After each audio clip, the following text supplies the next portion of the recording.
There are messages that change your life. And then there are messages that reveal it was already broken.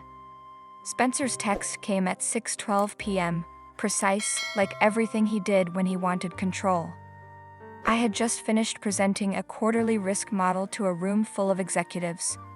Applause still lingered in the air when my phone vibrated. His name lit up the screen. For a second, just one. I felt something dangerously close to hope. Dinner this Friday. My fiancée Felicity's family will be there. You should come. I exhaled slowly. My shoulders relaxed. Then I read the next line. But don't mention you're my sister. It'll complicate things. Something inside me didn't break. It recognized. Have you ever read something so cold, so carefully worded, that it feels rehearsed? Like the person didn't just think it, they practiced it? I reread it. Once, twice. Still the same meaning. Still the same quiet cruelty. My phone buzzed again. Her father is Theodore Slater, is a manager of a regional branch of a bank. I need this to go smoothly. Don't make it awkward. Don't make it awkward. I let out a small, hollow laugh. Of course, I whispered to no one. Of course it would be me. It had always been me. I remembered being 12, standing in the kitchen while Spencer showed off his report card. My mother had smiled at him like he'd rewritten the future. When I handed her mine, at her grades, harder classes, she'd said, "That's nice, Alexandra. Don't compete with your brother. Don't compete. Don't outshine. Don't exist too loudly." My phone rang. "Alexandra," my mother's voice flowed through the speaker, soft, practiced. "You got Spencer's message?" I did. A pause, carefully measured. "It's just one evening," she said. "Sit at one of the smaller tables. Keep things comfortable." Comfortable for who? I asked quietly. She didn't answer. She didn't need to. Another silence. Then, "You understand, don't you?" That was the moment. Not the message. Not the lie. This. The expectation that I would agree. That I always would. I looked at my reflection in the dark window beside me, composed, controlled, unshaken. But my hands, they were trembling. "I'll come," I said finally. Relief flooded her voice. "Good, that's the right thing." The right thing. I ended the call and stared at the city lights below. Here's the question no one asks out loud. What do you do when your own family only welcomes you? If you agreed to disappear, I picked up my phone and pressed send. I'll be there. But this time, I wasn't coming to be hidden. I was coming to see how far they would go. There is a particular kind of invisibility that doesn't come from being unseen. It comes from being unremembered. Tell me, what hurts more? Being ignored once, or being overlooked your entire life? Spencer was always the story. I was always the footnote. I remember the exact moment I understood it. He was 17, laughing at the dinner table, recounting some trivial school victory. My father leaned forward, eyes lit with pride. "That's my son," he said. When I spoke about my scholarship acceptance, my mother smiled politely. "That's good, Alexandra. Good. Not brilliant, not impressive. Just good." So I stopped expecting applause, and I built something quieter. Community college at 18. Night shifts at 20. I balanced spreadsheets by day and exhaustion by night. There were evenings I fell asleep over textbooks, waking with ink on my cheek and numbers still burning behind my eyes. No one saw it. No one asked. And that became my advantage. Because when no one is watching, you're free to become dangerous. By 34, I was managing high-level financial portfolios at an international corporation. Decisions I made moved millions, sometimes more. But at home, I was still the girl who worked with numbers.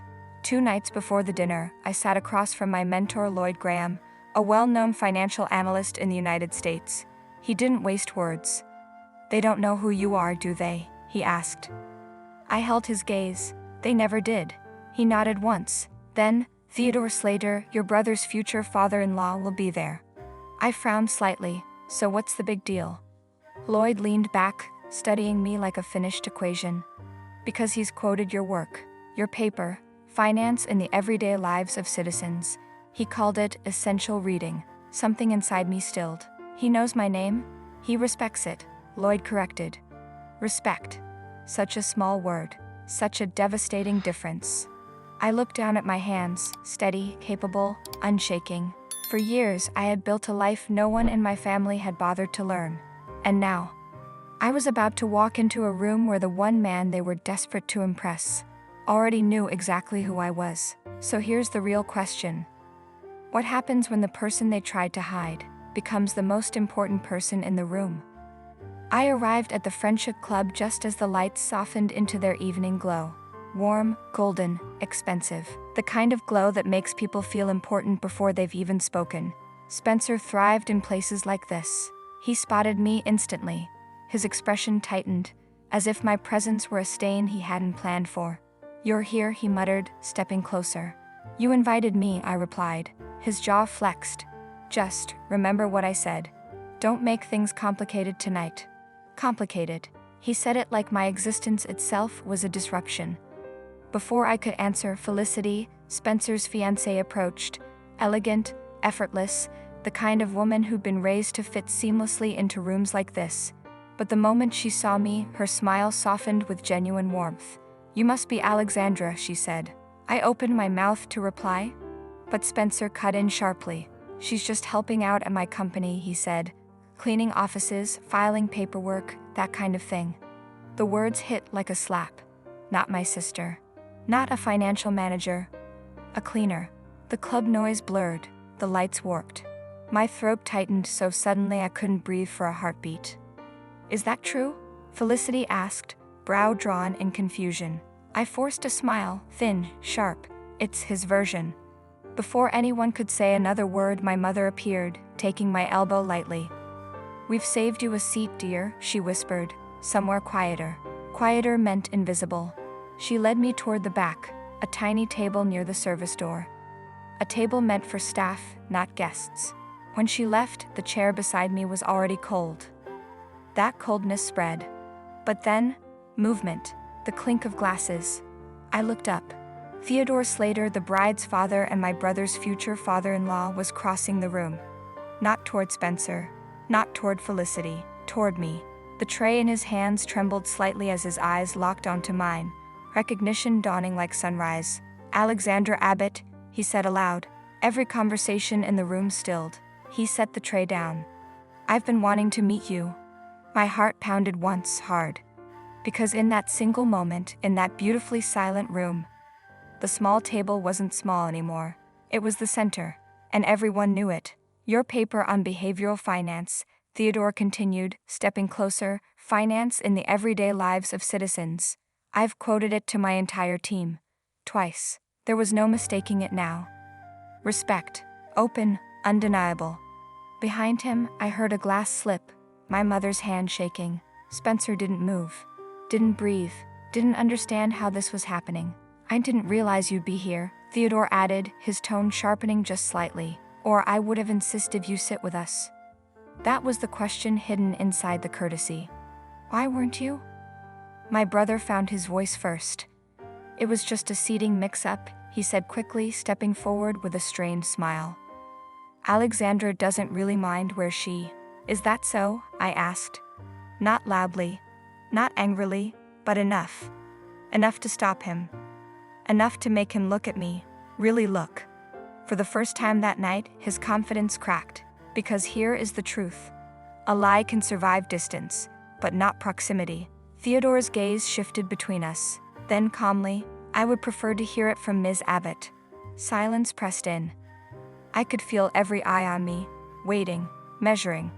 This was the moment, the one my family had spent years avoiding. I could protect them. I could soften it. I could disappear, one last time. Instead, I said, "I was asked not to mention I'm his sister." The words didn't echo. They landed. Heavy, final. Felicity turned slowly toward Spencer. "What?" He laughed, too fast. "That's not what I meant." But Lloyd stepped forward then, precise as ever, phone already in hand. "I believe context matters," he said. And he read the message. Every word. No edits, no mercy. By the time he finished, the room had changed shape. Felicity's expression shifted. Confusion to disbelief. Disbelief to something colder. "You told me she cleaned offices," she said quietly. Spencer opened his mouth. Nothing came out. Because what defense exists? when the truth has already spoken for you? Theodore didn't raise his voice. He didn't need to. He simply pulled out the chair across from me and sat down. Not beside his daughter. Not beside my brother. Beside me. "I want to spend the rest of the evening at this table with Alexandra," he said. "I think," he said calmly, folding his hands, "I'd like to continue this conversation here." That was the moment everything ended, and everything began. There is a moment when everything becomes clear. Not louder, not dramatic, just undeniable. For me, it was the sound of a ring touching glass. Felicity didn't cry. She didn't raise her voice. She simply looked at Spencer as if she were seeing him for the first time, not the version he had presented, but the one he had tried so hard to hide. "You were ashamed of her," she said quietly. "Not because of who she is, but because of who you are next to her." Spencer shook his head, panic breaking through. "That's not true. I was just trying to keep things simple." "Simple," she repeated. "You erased your own sister." That word, erased, hung in the air like a verdict. Have you ever watched someone realize too late that they've destroyed something they can't rebuild? Because that's what this was. Theodore Slater stood beside his daughter, his voice calm but firm. "A man who hides the truth to impress others will do far worse to protect himself." Spencer turned to me then, desperate. "Alexandra, please, say something." And for a moment I almost did, because he was still my brother, because some part of me still remembered who he used to be. But then I remembered the message, the small table, the years of being made smaller. "I am saying something," I replied quietly. "I'm just not protecting you anymore." That was the end of it. Felicity placed the ring on the table and walked away. Her father followed without hesitation. No scene, no second chances, just a door closing. The aftermath came slowly, but it came.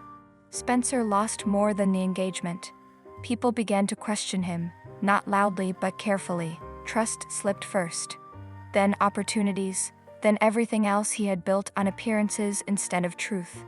Weeks later he called me. "I didn't think it would go this far," he admitted. I held the phone in silence for a moment.